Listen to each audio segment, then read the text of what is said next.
Setiap saat, setiap waktu, keringat basahi tubuh. Ini saat yang ku tunggu. Hari ini ku buktikan, ku yakin aku kan menang. Hari ini kan dikenang, semua doaku panjatkan. Assalamualaikum warahmatullahi wabarakatuh. Waalaikumsalam warahmatullahi wabarakatuh. Bismillahirrahmanirrahim. Alhamdulillahirabbil alamin. Wa bihi nasta'in wa ala umuri dunyawati wa ala alihi wa sahbihi ajma'in. Amma.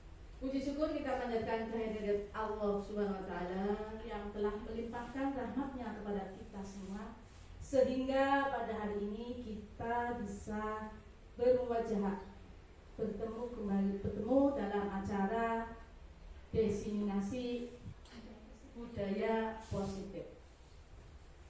Salat serta salam tak lupa kita panjatkan kepada junjungan kita Nabi Agung Muhammad SAW yang telah kita nantikan sahabatnya di yaumil akhir. Yang terhormat Bapak Kepala Sekolah, yang terhormat Dewan Guru SD Negeri Pulang Wetan 7, yang terhormat Bapak dan Ibu tamu undangan. Izinkan saya, nama Sumiati, CGP Angkatan 11 Kabupaten Tegal dari Balapulang Wetan 07. Ingin berbagi pengalaman dulu sedikit, tapi sebelumnya dipersilakan untuk berdiri. Yuk kita buat ice briefing dulu. Siap.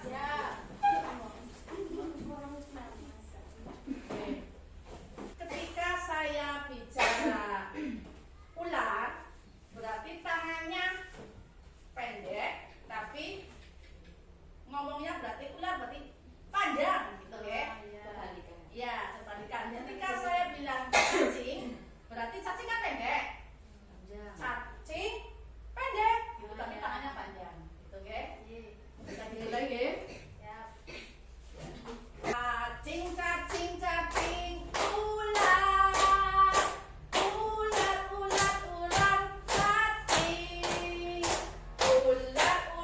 ular, cacing. Pendek. Yang salah berarti maju memperkenalkan diri. Silakan Bu. Bener apa salah nih? Salah.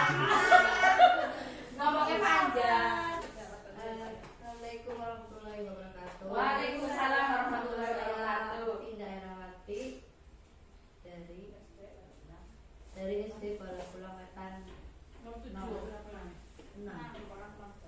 merupakan teman sejawat dari Ibu Sum. Terima kasih Bu Pinda. Cacing, ular, cacing, ular, panjang.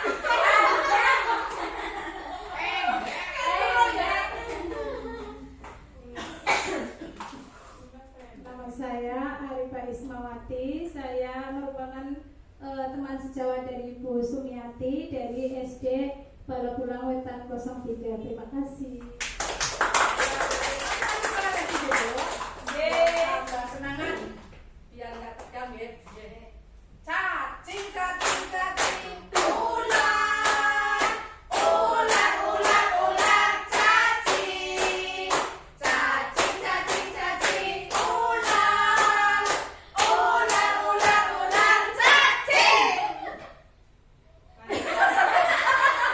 Salah, maju.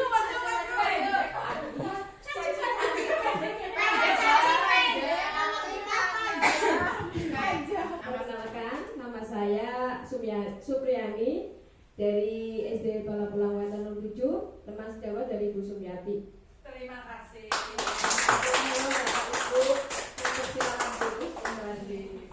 Ki Hajar Dewantara mengumpamakan sekolah sebagai ladang untuk bercocok tanam.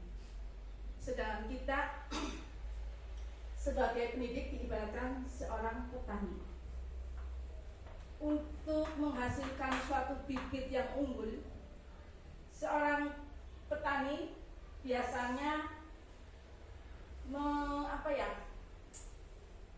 membuat supaya tanah tersebut subur dengan berbagai macam upaya seperti memberinya pupuk, memberinya air. Tujuannya apa Bapak Ibu? Tujuannya supaya tanah itu subur dan dapat menghasilkan bibit yang unggul. Untuk itu sekolah diibaratkan berarti ladang atau tanah. Petani diibaratkan seorang pendidik. Sedangkan tanaman diibaratkan sebagai peserta didik. Untuk menghasilkan peserta didik yang unggul, yang maksimal, berarti kita sebagai guru harus berupaya supaya bagaimana peserta didik tersebut bisa maksimal, bisa dibanggakan.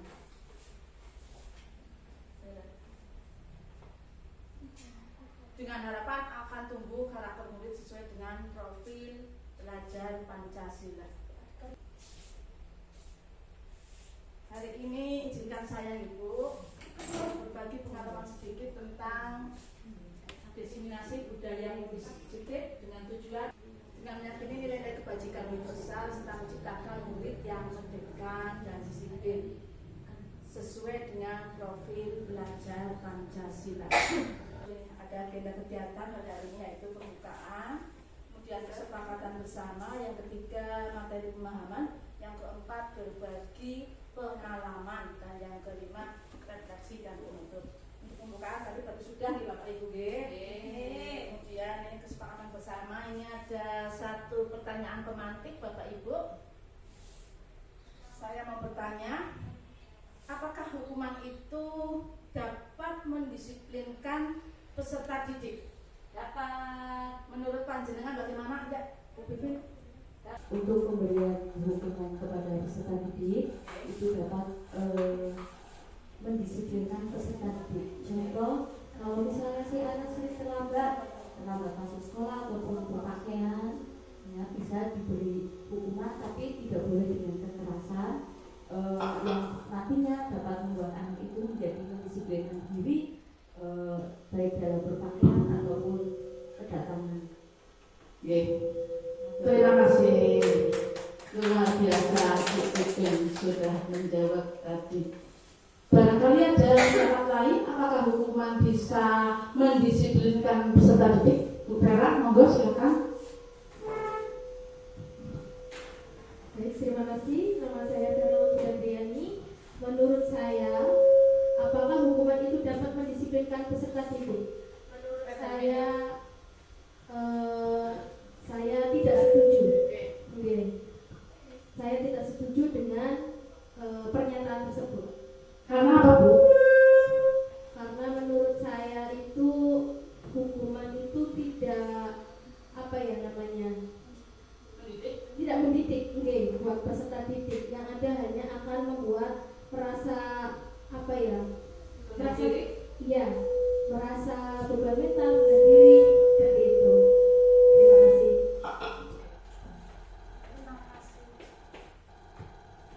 Terima kasih Ibu Vera sudah menyampaikan pendapatnya. Kemudian ada pertanyaan pemantik untuk nomor 2. Pemberian hukuman dengan hal positif seperti membersihkan kelas, apakah itu menulis pada buku supaya dia nggak lupa, dikasih hukuman supaya ketika dia melakukan kesalahan tidak mengulanginya lagi. Itu menurut panjenengan efektif apa tidak ya? Coba Bu Isma. Baik, perkenalkan nama saya Arifah Ismawati. Menurut saya pemberian hukuman dengan hal positif itu efektif juga, karena hukuman kan bisa hukuman yang mendidik ya. Contohnya tadi pas siswa ada yang melakukan kesalahan, terus pas istirahat siswa yang melakukan kesalahan tersebut diberi hukuman yang mendidik, contohnya dengan menulis karena tadi siswa tersebut tidak menulis. Jadi hukuman itu bisa mendidik dan menurut saya itu cukup efektif. Terima kasih. Terima kasih. Tadi dari menanggapi pertanyaan yang pertama ya, apakah hukuman itu dapat mendisiplinkan peserta didik? Belum sempat saya jawab, tak coba saya jawab. Yang pertama, hukuman itu dapat mendisiplinkan peserta didik. Menurut saya itu fleksibel Ibu. Kita lihat dari sudut pandang yang mana. Kalau misalnya bisa mendisiplinkan juga bisa, tidak pun bisa. Kenapa? Kalau misalnya menghukum anak itu ada beberapa akibatnya Ibu. Seperti misalnya dia akan minder, dia juga akan merasa rendah diri. Tapi sebenarnya nggak apa-apa, hanya untuk melatih disiplin terhadap anak supaya lebih baik lagi. Dihukum dengan cara yang tidak memberatkan, nggak apa-apa. Menurut saya itu juga baik. Berarti sepakat Ibu, ketika ada hukuman diberlakukan untuk anak, bisa mendidik, mendisiplinkan anak, bisa iya, bisa tidak, gitu ya Bu ya. Kemudian yang kedua, untuk memberikan hukuman dengan hal positif seperti membersihkan kelas, ini juga fleksibel Ibu menurut saya.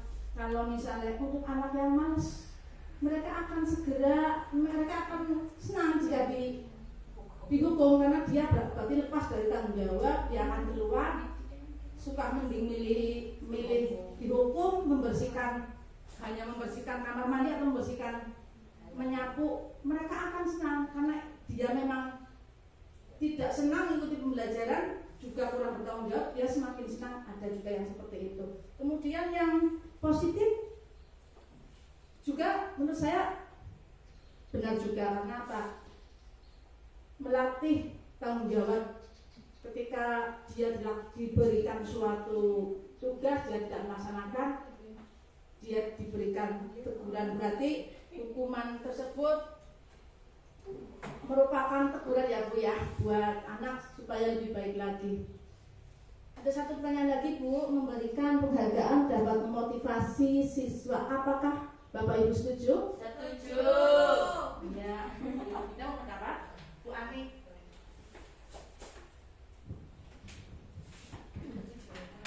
Memberikan penghargaan dapat memotivasi siswa, saya sangat setuju karena bisa dalam memotivasi itu bisa memberikan misalkan penghargaan terhadap motivasi untuk berusaha berprestasi, penghargaan dapat mengurangi rasa malas, penghargaan dapat meningkatkan minat dan percaya diri siswa.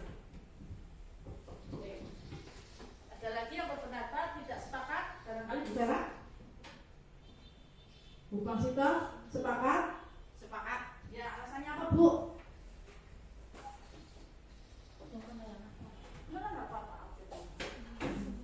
Nama saya Masita dari SD Barapulang Wetan 7 akan memberi pendapat bahwa pemberian penghargaan untuk siswa dapat memotivasi dalam kegiatan belajar seterusnya. Memang itu sudah menjadi tugas guru ya. Kalau anak itu diberi penguatan, diberi motivasi, insya Allah belajarnya tambah rajin dan giat. Terima kasih. Terima kasih Bu atas jawabannya dengan sudut pandang yang berbeda-beda nih. Kalau saya malah cenderung ini apa ya? Kalau kita memberikan penghargaan pada siswa, kalau menurut saya dia malah merasa akan ketergantungan. Kalau menurut saya, dia akan melakukan suatu pekerjaan ketika dia ada imbalannya. Tapi kembali lagi kita lihat dari sudut yang mana ya. Ketika kita memang tujuannya mau memberikan motivasi, ketika anak lomba supaya dia bersemangat dalam berlatih, ya itu bagus. Tapi kalau misalnya sedikit-sedikit dia akhirnya takutnya dia akan melakukan sesuatu itu hanya karena hadiah, tapi tidak dari dalam hatinya. Itu. Tapi coba nanti kita lihat di berikutnya ya Bu.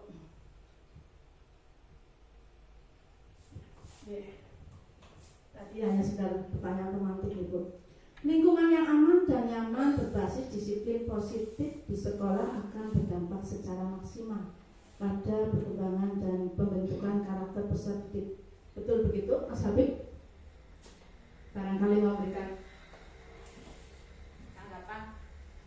Oke, menurut pandangan saya ya, untuk lingkungan yang aman dan nyaman, disiplin akan membentuk perkembangan pembentukan karakter dan peserta didik. Menurut pandangan saya, yang namanya disiplin itu menurut saya itu bagus. Karena apa? Kalau tidak didisiplinkan, terutama siswa ya ini, terutama siswa, ruang kelas ini tidak akan kondusif. Kalau ada kedisiplinan, contoh pakaiannya rapi dan masuk rapi, masuk ya tepat waktu dan pulang juga tepat waktu, itu kan termasuk disiplin. Itu akan menjadi kebiasaan-kebiasaan yang akan membentuk karakter anak. Menurut saya seperti itu. Berarti sepakat memang lingkungan yang aman dan nyaman berbasis disiplin positif di sekolah akan berdampak secara maksimal nih Bapak Ibu pada perkembangan dan pembentukan karakter peserta didik. Berasal dari lingkungan yang nyaman, yang bagus, akan terbentuk suatu disiplin yang positif dan akan membentuk suatu karakter bagi peserta didik lebih baik lagi.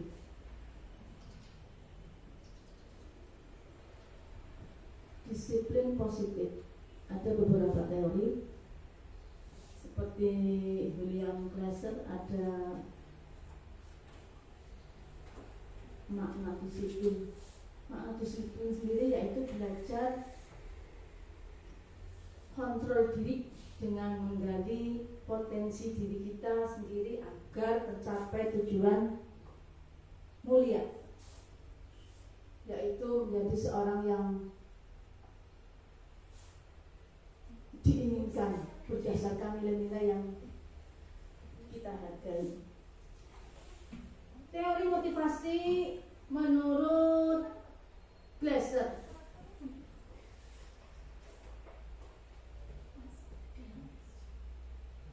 Teori motivasi ada yang pertama untuk menghindari hukuman, yang kedua untuk menciptakan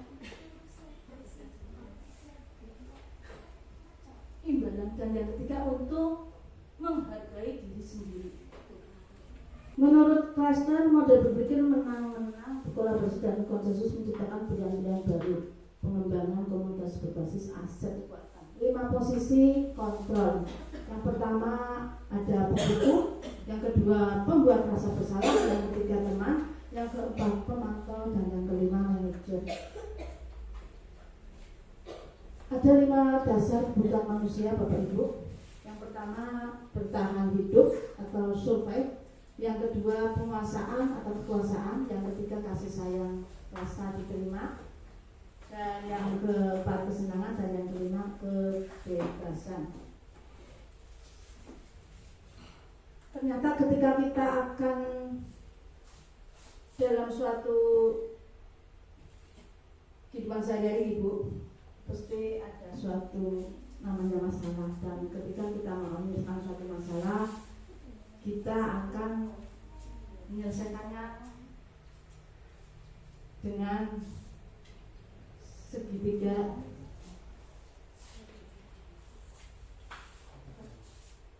restitusi.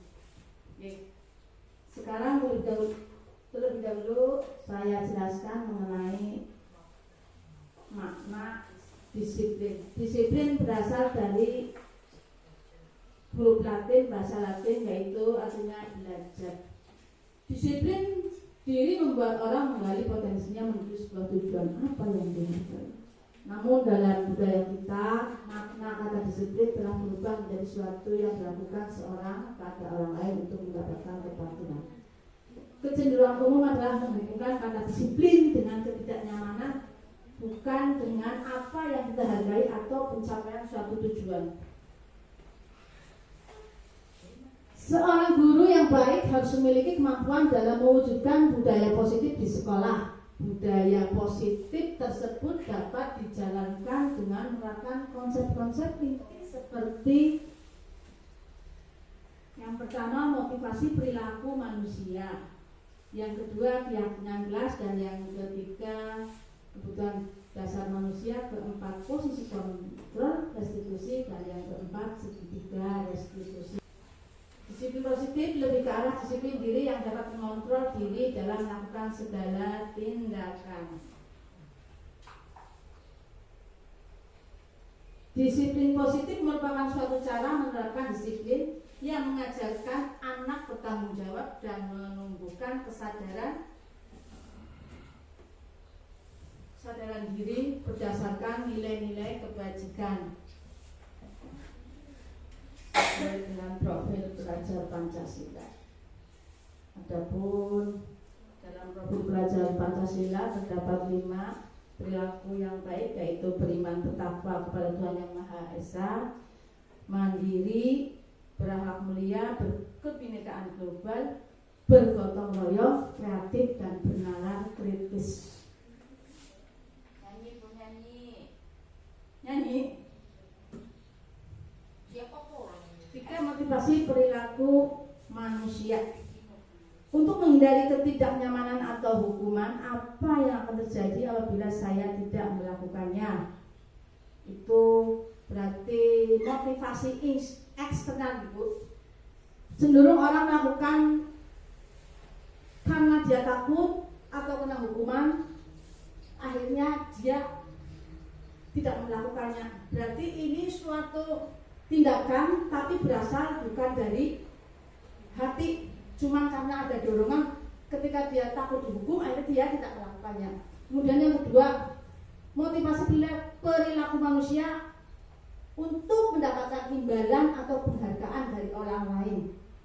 Apa yang akan saya dapatkan apabila saya melakukannya? Berarti ketika orang melakukan perilaku ini bukan dari hati atau motivasi hanya karena akan ada mendapatkan imbalan, terus dia melakukan perbuatan tersebut. Ini berarti perilaku atau motivasi dari eksternal. Sedangkan untuk menjadi orang yang mereka inginkan dengan nilai yang mereka percaya, ini merupakan perilaku manusia yang ketiga.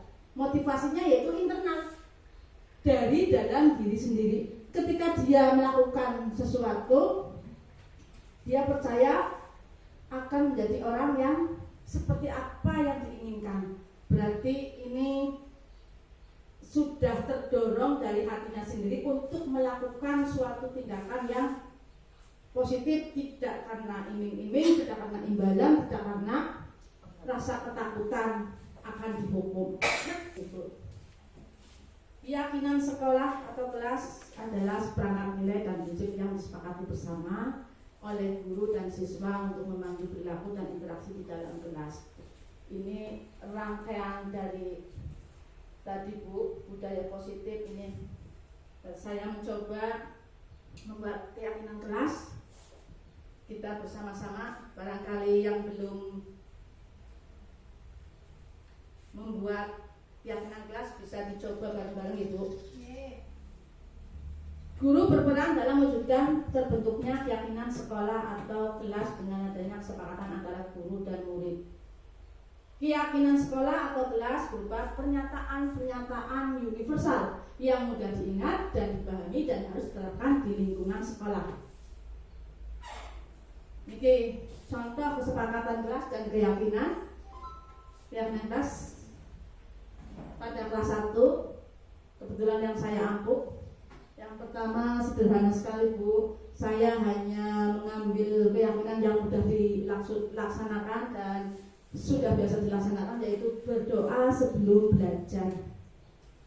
Kemudian menjaga kebersihan ruang kelas, itu hal sepele Ibu, tapi menawi tidak dilakukan ya nantinya akan menjadi hal yang tidak baik. Bertutur kata dan bersikap sopan, kemudian bertanggung jawab, karena saya mencoba menerapkan sikap tanggung jawab terhadap peserta didik dari hal-hal yang kecil Bu, termasuk dari cara ini semuanya berkaitan, semuanya saling berkaitan Bu. Bertanggung jawab berarti ketika dengan menjaga kebersihan, habis makan harus dibuang di tong sampah pada tempatnya. Sampahnya kertasnya, plastiknya ya, bungkusnya. Kemudian dari situ akan terbentuk pertanggungjawaban. Kalau memang anak itu bertanggung jawab, otomatis ketika habis makan langsung dibuang di tempatnya kotorannya nggih. Kemudian jangan jahil kepada teman dan berseragam yang rapi sesuai aturan sekolah. Karena pada kelas peserta didik itu, kenapa saya menggunakan kata-kata jangan jahil kepada teman? Pada anak kelas 1 itu masing-masing anak itu kayak hampir umum masih suka cengeng, dijiwit benangis. Jadi saya selipkan satu kesepakatan keyakinan kelas, yaitu jangan jahil kepada teman biar kelasnya tentram, tidak ada yang nangis, nggih. Tujuannya seperti itu. Ada satu, sebagai manusia kita juga mempunyai kebutuhan dasar Bu. Yang pertama bertahan hidup, kasih sayang dan rasa diterima, kemudian penguasaan, kesenangan dan kebebasan. Mengapa saya menuliskan kebutuhan dasar manusia dalam budaya positif ini? Karena ini berkaitan dengan cara penyelesaian kasus dengan segitiga restitusi, yaitu ketika ada peserta didik yang terkena kasus atau masalah, biasanya kalau diamati itu karena mereka itu sebetulnya ada suatu kebutuhan dasar yang tidak terpenuhi, entah itu satu atau itu dua. Ternyata ketika anak nakal sama orang lain, kalau kita amati dan kita tanya, ternyata memang anak tersebut hanya butuh kasih sayang dan diterima oleh orang lain. Karena dia merasa tidak ada yang memperhatikan, dia mencari perhatian dari orang lain. Kemudian kalau mengenai bertahan hidup, termasuk juga ini ada kaitannya Bu dengan segitiga restitusi. Mengapa demikian? Karena ketika kita akan berbuat baik, sementara ada satu kebutuhan, misalnya bertahan untuk hidup itu kan butuh makan, butuh minum. Nah, ketika kita tidak memenuhi untuk bisa memenuhi kebutuhan hidup tersebut, kita akan cenderung berubah pikiran dan melakukan suatu kriminal menurut saya, hanya untuk memenuhi keinginan perut yang lapar. Akhirnya pikirannya bergeser, dia akhirnya mencuri. Itu berarti ada kaitannya dengan nantinya segitiga restitusi. Kemudian penguasaan, kesenangan, kebebasan, karena dia mungkin tidak mendapatkan kesenangan, akhirnya dia berulah. Begitu juga dengan kebebasan. Nah, ini ada pernyataan. Ketika seorang murid melakukan suatu perbuatan yang bertentangan dengan nilai-nilai kebajikan atau melanggar peraturan, hal itu sebenarnya dikarenakan mereka gagal memenuhi kebutuhan dasar mereka. Berarti tadi yang saya awal itu nyambung Ibu. Perilaku siswa memukul teman yang menghinanya. Ini ada contoh ya. Kebutuhan yang mungkin berusaha dipenuhi. Pertanyaan pada siswanya, perilaku siswanya memukul teman yang menghinanya. Kebutuhan yang mungkin berusaha dipenuhi apa itu? Ini berarti kekuasaan atau power nih mas. Kemudian kebutuhan yang mungkin berusaha dipenuhi. Pertanyaan, apakah ada cara untuk memenuhi kebutuhan kekuasaan tanpa melakukan kekerasan? Kepengin memiliki apa yang dimiliki oleh teman, dia merasa nggak punya, akhirnya dia mencoba menjadi kayak seorang yang punya kekuatan dan mengambil hak punya temannya. Itu berarti perilaku kekuasaan atau power. Kemudian perilaku selanjutnya, perilaku siswa menyebarkan gosip tentang teman sekelas. Kebutuhan yang mungkin berusaha dipenuhi, cinta dan kasih sayang. Kalau saya menjelek-jelekan orang lain, mungkin ada orang yang akan suka sama saya. Oh gitu, berarti ini suatu perilaku senangnya menyebarkan gosip, ternyata ada suatu kebutuhan yang mereka penuhi, ingin berusaha dipenuhi, yaitu dia beranggapan ketika dia menyebarkan gosip atau menjelekkan orang lain, mungkin dia akan disukai banyak teman. Itu berarti pemenuhan kebutuhan sesuai dengan kebutuhan menurut mereka. Kemudian pertanyaan pada siswa, apakah ada cara untuk memenuhi kebutuhan cinta dan kasih sayang tanpa merusak reputasi orang lain? Ada itu dengan hal yang lebih positif. Kemudian ada contoh perilaku lagi, perilaku siswa menjatuhkan teman saat teman sedang berjalan di lorong sekolah. Sebenarnya dia itu punya kebutuhan yang ingin mereka penuhi, yaitu hanya bercanda atau ini suatu kesenangan. Ketika melihat temannya jatuh di lorong, dia akan senang. Itu mungkin punya kepuasan tersendiri. Pertanyaannya pada siswa, apakah ada cara untuk memenuhi kebutuhan senang tanpa menyakiti orang lain? Yang ketiga, contoh perilaku siswanya mengganggu di kelas. Kebutuhan yang mungkin berusaha dipenuhi yaitu kebebasan.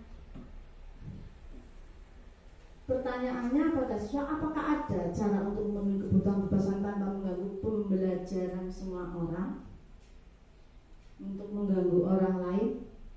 Pastinya ada ibu. Hal-hal yang positif, tidak harus mengganggu temannya ketika di kelas. Ini ada posisi kontrol restitusi ibu. Kita sebagai guru ketika anak melakukan yang tadi sudah di awal itu saya jelaskan, kita mempunyai 5 posisi kontrol sebagai guru. Yang pertama, guru sebagai penghukum. Yang kedua, guru sebagai pembuat merasa bersalah. Dan yang ketiga, guru sebagai teman, guru sebagai pemantau, dan yang kelima, guru sebagai manajer. 5 posisi kontrol.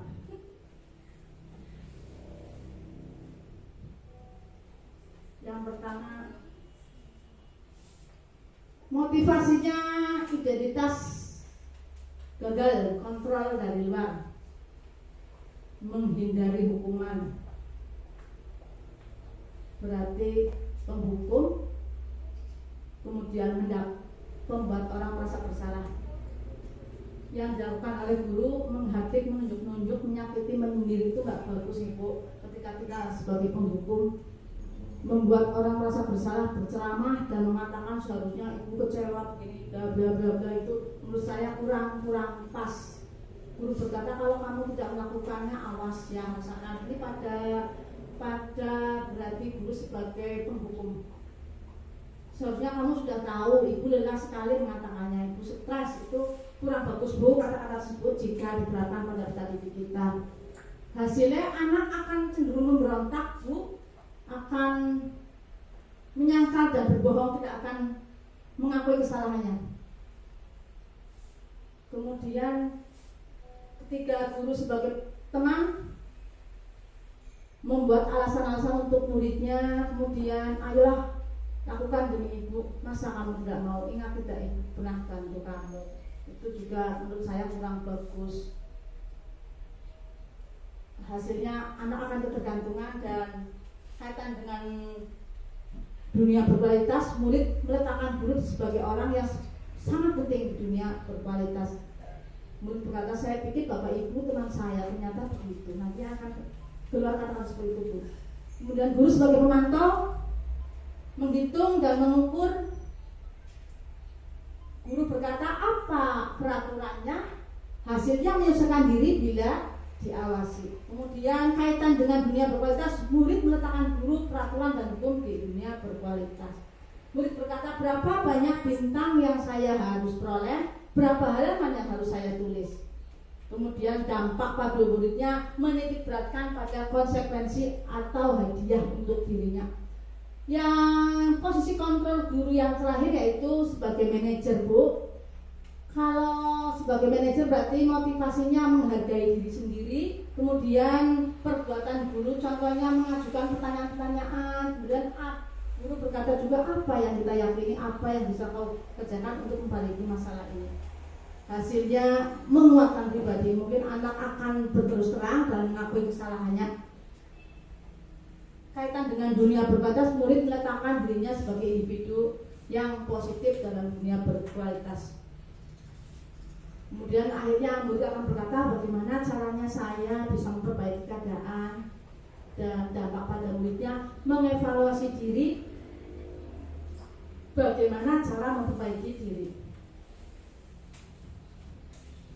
Sebagai manajer, guru dapat berbuat sesuatu bersama murid, mempersilahkan murid bertanggung jawab, dan mendukung murid agar dapat menemukan solusi. Jadi menurut 5 kontraposisi yang terbaik sebagai guru adalah sebagai guru sebagai manajer, Bu. Ini ada contoh posisi kontrol restitusi. Selain itu, posisi manajer mengacu pada restitusi yang dapat menjadikan murid sebagai manajer bagi dirinya sendiri, sehingga dapat tercipta identitas positif pada diri murid. Ini contoh gambarnya, Ibu. Ketika ada suatu kasus, kita mencoba mengambil keputusan atau menyelesaikan kasus tersebut dengan menggunakan tahapan segitiga restitusi, yaitu yang pertama menstabilkan identitas, yang kedua validasi tindakan yang salah, dan yang ketiga menanyakan keyakinan. Ini ada suatu contoh video, Bu, ketika saya menyelesaikan kasus.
contoh penyelesaian kasus menggunakan segitiga restitusi. Jadi ketika kita menyelesaikan masalah itu, kita jangan langsung memvonis kalau kamu itu salah, kamu begini. Ternyata tidak, Bu. Dengan menggunakan tahapan dalam segitiga restitusi, nantinya anak akan menerima dengan baik dan legowo, dan akhirnya suatu masalah bisa diselesaikan dengan baik, tidak harus dengan rasa dendam. Anak akan dendam sama gurunya, itu tidak, Bu. Dengan menggunakan restitusi, segitiga restitusi, yang pertama itu menstabilkan identitas anak dulu. Ketika anak berbuat salah, kita cari dulu kenapa sih kamu berbuat salah, apa penyebabnya, apa alasannya. Ketika ditanya alasannya, anak akan menjawab, dan setelah itu kita divalidasi bahwa memang namanya manusia itu tidak lepas dari salah, dan itu hal yang biasa. Cuman ketika kita melakukan hal yang rada melenceng sedikit, ya kita harus luruskan, Ibu. Ketika anak didik kita melakukan suatu kesalahan, kita harus menuntunnya dan membimbing ke arah yang lebih baik lagi. Yang terakhir, menanyakan keyakinan, dikembalikan lagi dengan keyakinan kelas. Ketika kamu nakal jahil pada teman kamu, itu sesuai enggak dengan keyakinan kelas yang kita sepakati, gitu. Terus anak mesti akan menjawab tidak, Bu. Gitu. Jadi ketika kasusnya selesainya dengan baik, anak tidak punya dendam sama gurunya, gitu. Buku. Begitu, Bu. Contoh menstabilkan identitas.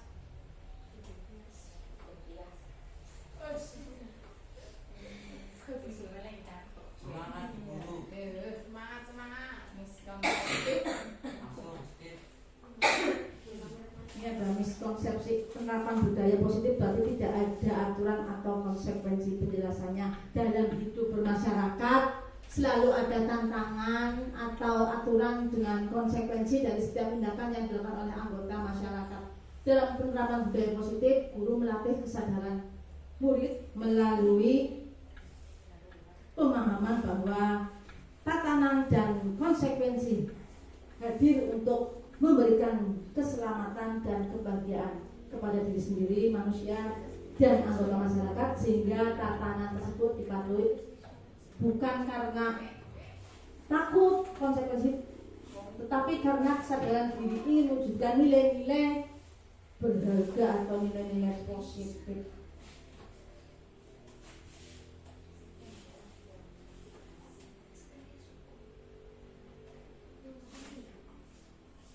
Adapun miskonsepsi tersebut ada tujuannya, Bu. Tadi lanjutannya, jika murid sudah mendapatkan restitusi, maka ia tidak perlu lagi mendapatkan konsekuensi dari aturan yang ada penjelasannya. Perlu dipahami bahwa restitusi dan konsekuensi memiliki tujuan yang berbeda. Restitusi bertujuan untuk memulihkan situasi dan membangun kembali hubungan yang berdampak oleh pelanggaran.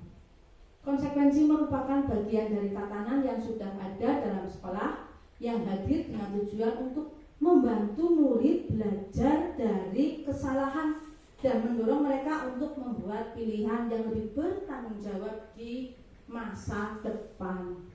Sehingga setelah restitusi dilakukan, maka konsekuensi tetap harus dijalani oleh murid sebagai bentuk pertanggungjawaban dari perilaku yang sudah dilakukan murid atau peserta didik.